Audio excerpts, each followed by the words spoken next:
Okay, good morning, everybody, and hello, film lovers. Welcome back to the channel where we explore fascinating books and stories from the world of literature.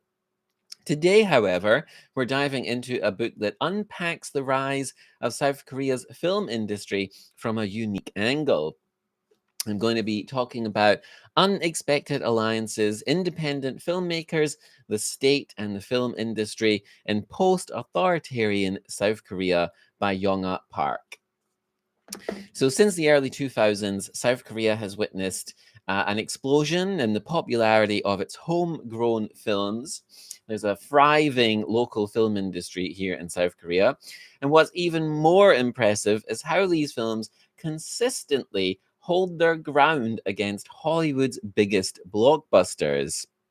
So one example of this from the previous decade, in fact, about 10 years ago now, was the seventh film in the Star Wars mega franchise, the sort of relaunch or reboot of Star Wars with The Force Awakens. And of course, this was a big cultural moment in the West, and it was a massive blockbuster around the world. However, when this film opened in South Korea, it didn't open in #1. It opened at #2 behind the South Korean film The Himalayas. So that was back in 2015. And South Korea was one of the few countries in the world where this Hollywood juggernaut didn't take the top spot in its opening weekend. So a local movie beat this sort of mega franchise. Now, this dominance of local films over imports has been a consistent trend for well over a decade, for a couple of decades, really. How did the South Korean film industry reach this enviable position?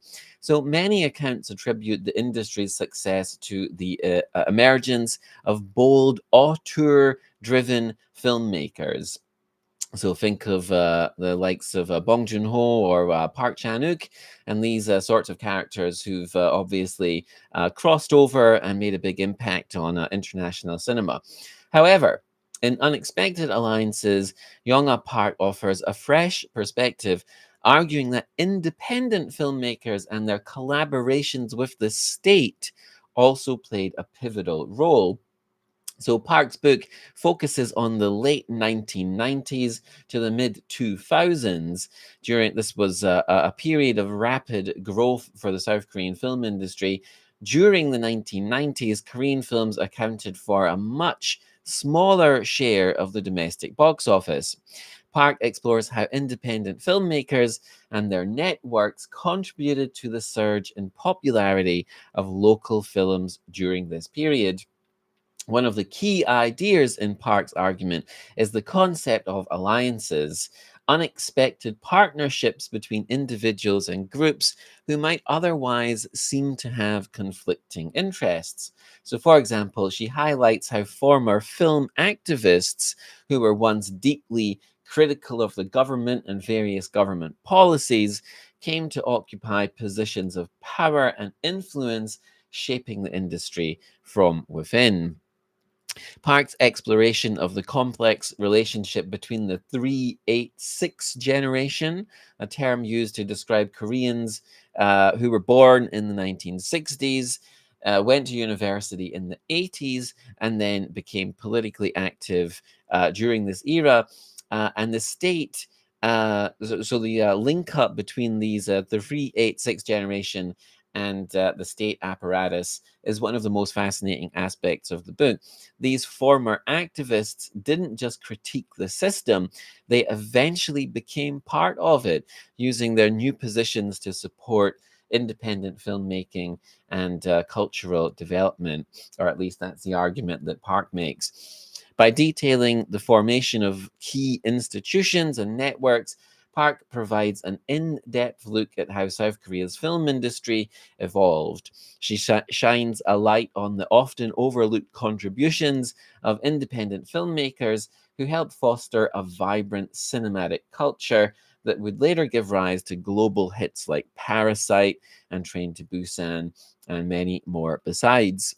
In one of the most insightful sections of the book, Park writes about how the success of South Korean cinema wasn't just a result of visionary directors or groundbreaking films.